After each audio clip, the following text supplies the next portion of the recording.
Good morning, Excel Geo. And what we are going to do is go over arc length a little before we move on. So you learned about arc length in your Desmos activity yesterday. And in the beginning, I had a video and we said the arc length is just a part. Another word we can use is piece of the circumference.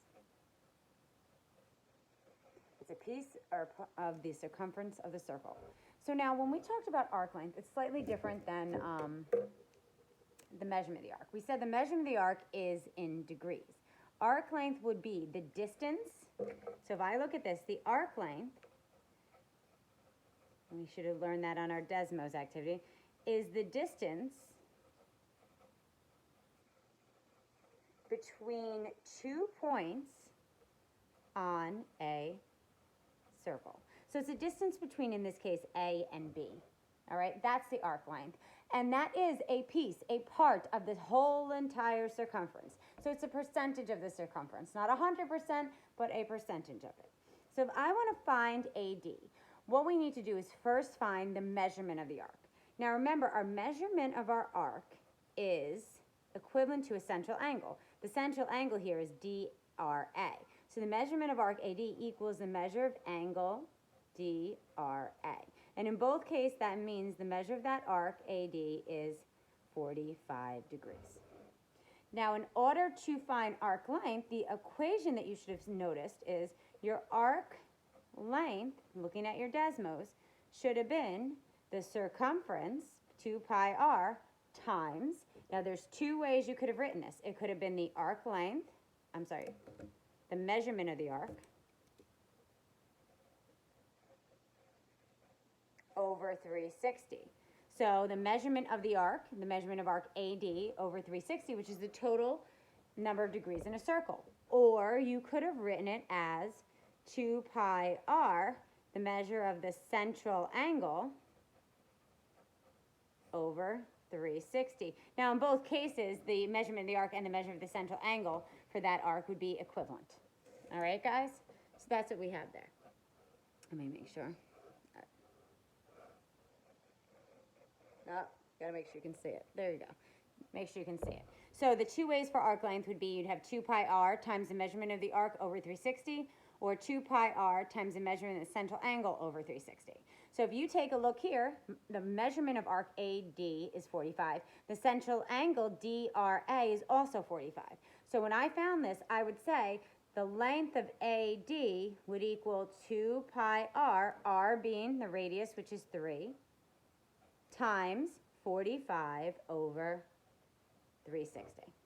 So if I wanted to find that arc length, I could leave it in terms of pi, or I can evaluate it. So if you take a look at this, and you multiply, you would do 2 times 3, it's 6. 6 times that 45 is 270 divided by 360.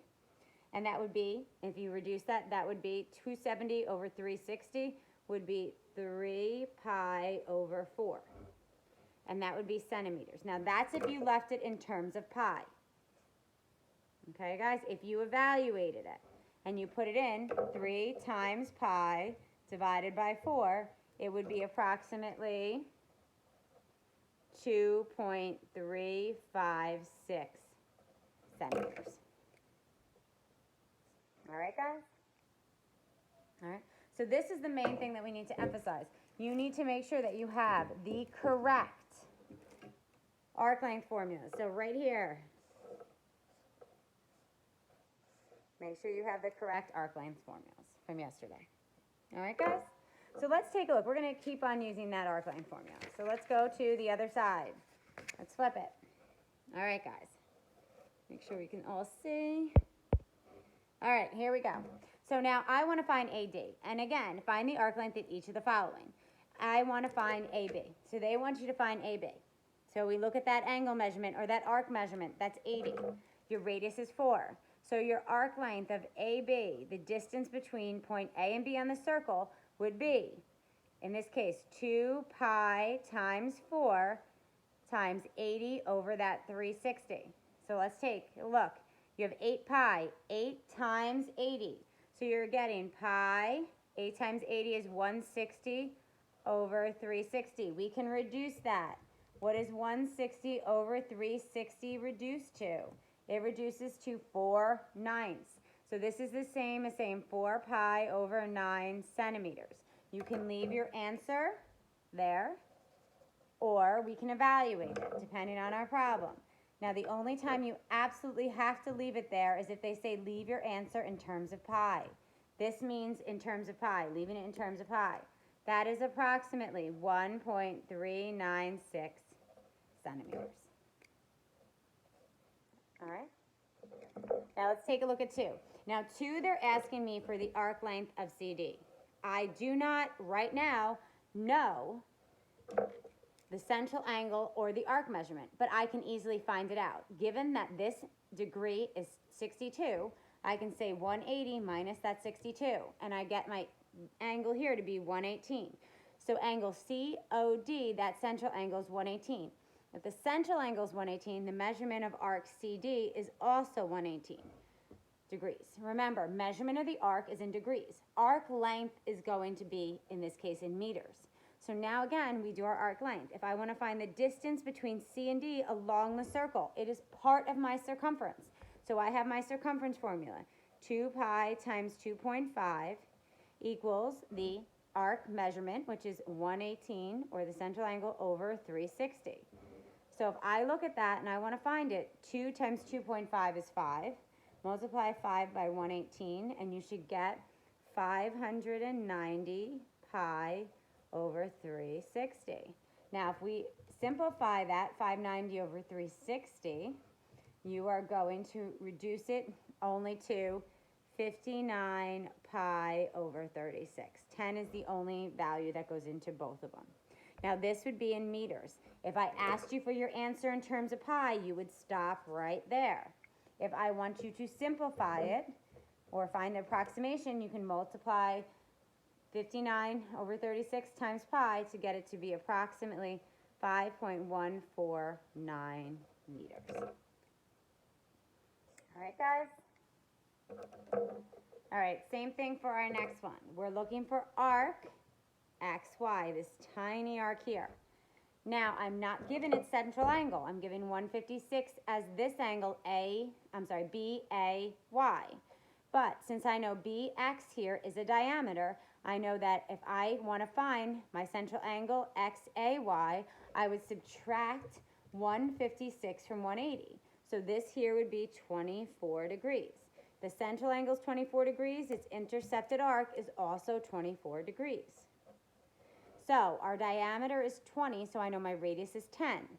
So I would say, how do I find the arc length of XY, which is the distance on the circle between X and Y? I would do 2 pi times that 10 times 24 over 360. Now, if you get this, you get 2 times 10 is 20. 20 times that 24 is going to be 480. So you're getting 480 pi over 360. Now let's reduce that. Now remember, I'm just going to emphasize, if I want it in terms of pi, I am going to leave it as simplify the fraction, leave pi. So this is the same as 4 pi over 3, because I can reduce 480 and 36 to 4 over 3, because 120 goes into both of them. That would be meters. If I asked for my answer in terms of pi, I would stop right there.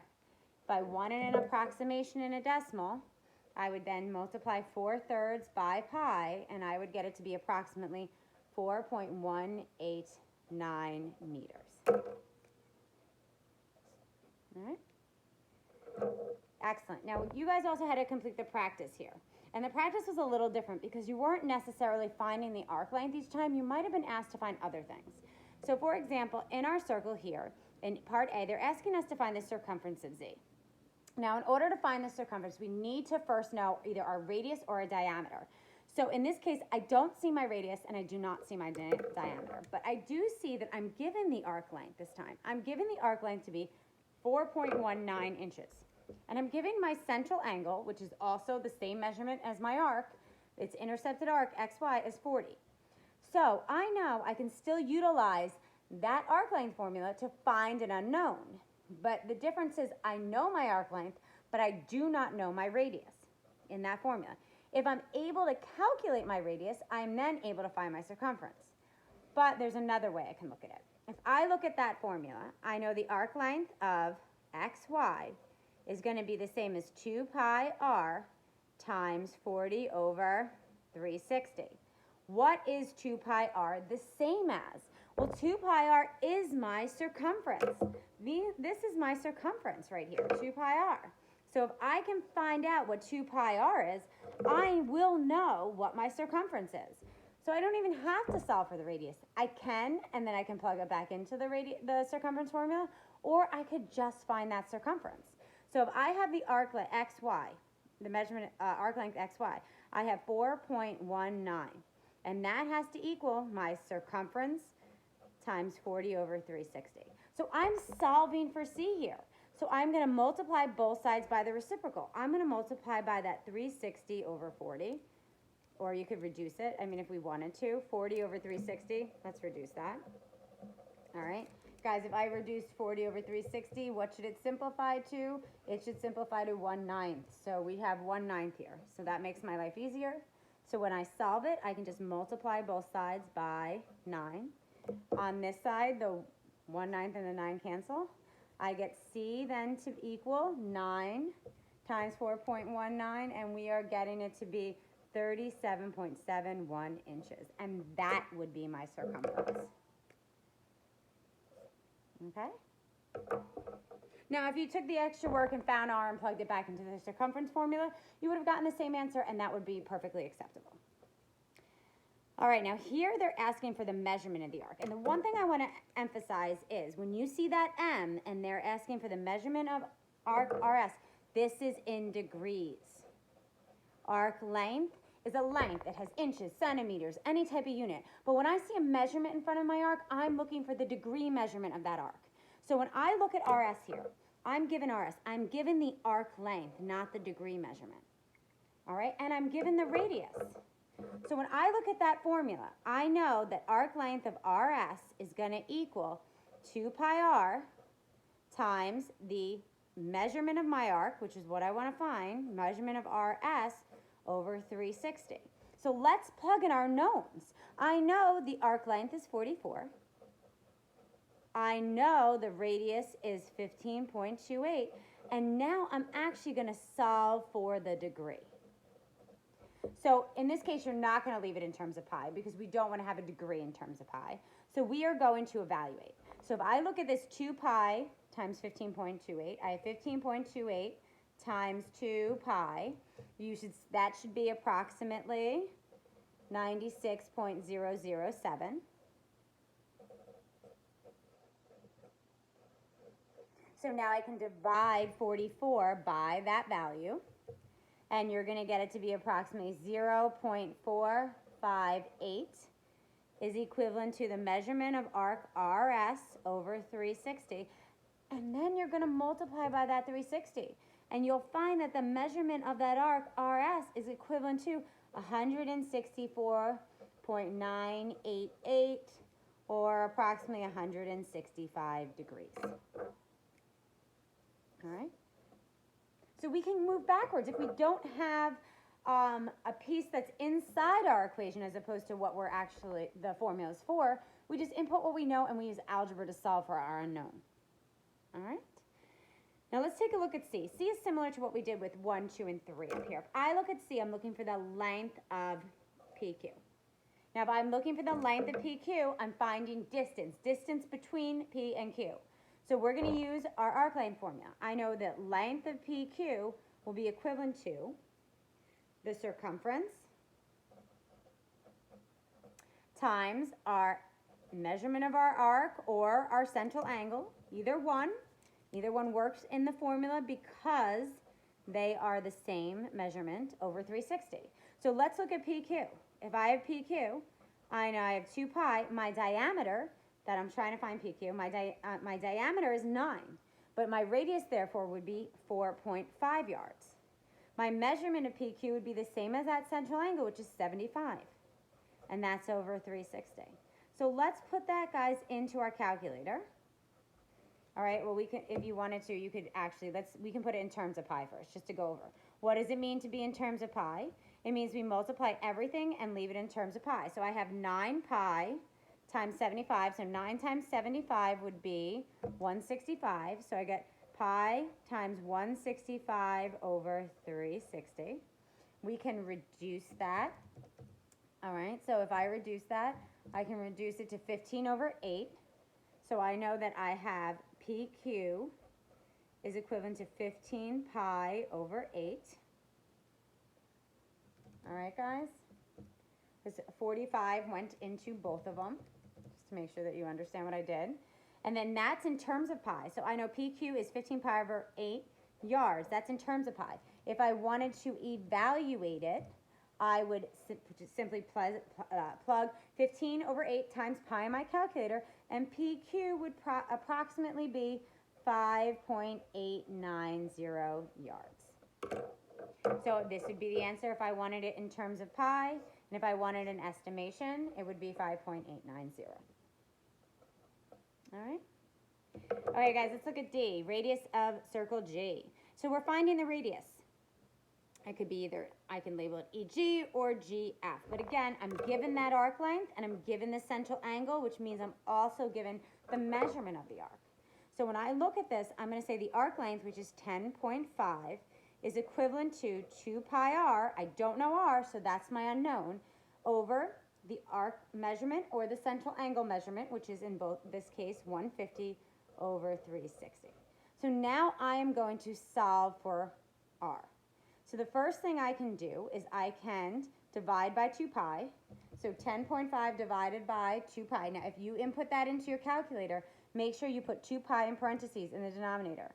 And you should get 1.671. Remember, if you divide by a value, 2 pi, you should put 2 pi in parentheses so it doesn't divide by 2 and then multiply by pi. You want to divide by the quantity of 2 pi, so 2 pi should be in parentheses. Then once I get here, if I wanted to, I could reduce that, guys. So if you wanted to reduce it, you could have reduced 150 over 360 into 5 over 12 because we knew 30 went into both of them. All right, guys? So then if I do that, I can now multiply both sides by 12 fifths. All right? So I have 12 fifths times that 1.671, and I should be able to get it's r to be approximately, my radius is approximately 4.010, and it's in feet. And that would be my radius. All right, guys? Excellent. Okay, the next thing we're going to look at is that exit ticket to make sure that we all comprehended that. And of course, it's a track. All right, guys. Now, when you think of a track, we have staggered starts because if you looked at it, everybody would be running a different distance unless it's staggered. But in this example, we're not worried about a stagger. We're just seeing that what would be the total distance around the oval if I was running in the outer lane compared to the inner lane. Now, what the track is actually made up of is in this case, two semicircles that would form a circle. So if I put those two semicircles together, that would be the circumference. So the track is actually going to be the circumference plus the two straightaways. So the two straightaways. That's the distance around the track. The circumference of the circle, and these are the two semicircles that form one circle, plus the distance of the two straightaways. So if I'm on the inner track, on the inner lane, and the radius from the center to where I'm running is 36.8 meters, that means how far am I traveling? And this is distance, so the distance of the inside runner. So runner 1 over here, this will be runner 1. The distance of runner 1 would be the circumference, would be 2 pi times 36.8 meters plus 2 times the straightaway, which is 84.39. So if I take a look at this, if I input that in my calculator, because if I'm talking about distance, I don't want to leave it in terms of pi. I want a real distance. So if I put that into my calculator, that person in lane 1 is traveling approximately 400 meters, which is exactly what we really want because the track is 400 meters. So if the person in lane 1 is traveling 400 meters. Now, if I'm running in lane 2, or the outer lane, they usually stagger it. So I would start, usually if you ran a 400, one would start there, one would start there, one would start there, one would start there. Well, what if I just went to the track and I was just leisurely running around the outer lane? How far would I be traveling? So if this is runner 2, the difference would be 2 pi. And now, if I looked at the circumference there, it would be 44.02 meters plus 2 of the straightaways. So if I take a look at this,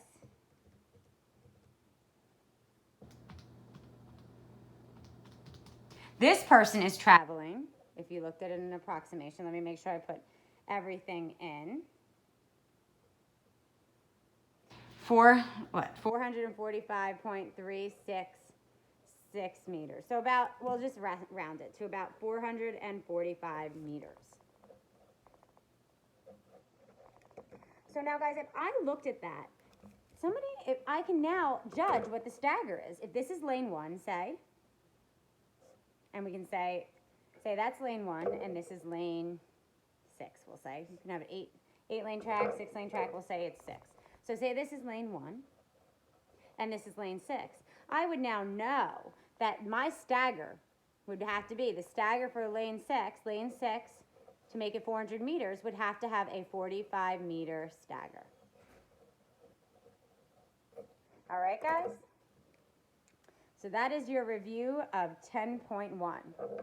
All right, guys, the next thing that we're going to do is we're going to start introducing, that was the review of 11.1. The next thing we're going to do is we're going to start introducing 11.2.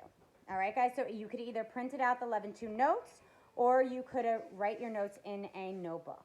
So what we have here in 11.2 is slightly different. We're going to start looking at area as opposed to circumference. Now, I want to recall, what is area of a circle? What is that formula? Because we're going to get into area of a sector. So what is the area of a circle? Area of a circle formula is, let's recall, area equals pi r squared. So when we're finding the area, we're finding the space inside that circle. So if I looked at this circle, my area would be the space inside as opposed to distance around. So we're looking for the centimeters squared that I could fit inside that circle. So if I'm looking at the area, my area of my circle would be pi 15 squared. And it's 15 squared because 15 is my radius. Now, if I wanted this in terms of pi, I would leave my answer as 225 pi centimeters squared. The centimeters squared is key because we're looking at how many squared centimeters can I input into my circle. If I wanted you to do an estimation, it would be approximately 706.856 centimeters squared. Now, depending on how I asked you, whether I wanted it in terms of pi or I wanted it in estimation, this would be in terms of pi, this would be an estimation. All right, so our next one, we have our circle. This time I'm giving the diameter. So if I'm given the diameter, I just have to cut it in half to find that radius. So I know my radius. If I'm giving 9, my radius is 4.5. So I'm saying pi times 4.5 squared. Now, if we take a look at that, guys, 4.5 squared, that's approximate, that is, I'm sorry, not approximate, 20.25 pi inches squared. If I wanted my answer in terms of pi, I would leave my answer as 20.25 pi inches squared. If I wanted an exact value, I would then take it and I would multiply by pi. So your area would be approximately 63.617 inches squared. All right. Now the last one we're looking at, we are given a radius of 3.5. So again, area equals pi times 3.5 squared. All right, if I wanted an answer in terms of pi, I would just square that 3.5 and I'd get my area to equal 12.25 pi meters squared. Meters. If I wanted an estimation, I would say my area is approximately 38.485 meters squared. So this would be in terms of pi, and this would be an estimation. Now, this is going to help us because we're going to start looking at area of a sector. And the area of a sector I like to describe as a piece of pizza. So an area of a sector is just a piece of the circle. In the case, the area of the circle. I know it doesn't fit well in there, but it's a piece of the area of the circle. It is like a piece of pie. So in this example down here, you're going to see the area of the sector would be this little piece of the pie. All right, guys, and we're doing something very similar to yesterday. Okay, I have a Desmos activity. So I want you to do the Desmos activity. Make sure you complete it. Come back here, and then I would like you to complete and attempt our practice problems. All right, guys, and your exit ticket. All right? But you're not going to do all of them. You're only going to do, actually, we're going to wait on the exit ticket right now. We are going to do the practice problems 1, 2, 3, and 4. The rest we're going to hold off on for a minute. So after the Desmos, I would like you to finish this problem right here. And then 1, 2, 3, and 4. All right, guys, that is your homework for tonight, or your assignment for today. And I will see you at office hours if you have any questions. All right, guys, have a great day. Bye.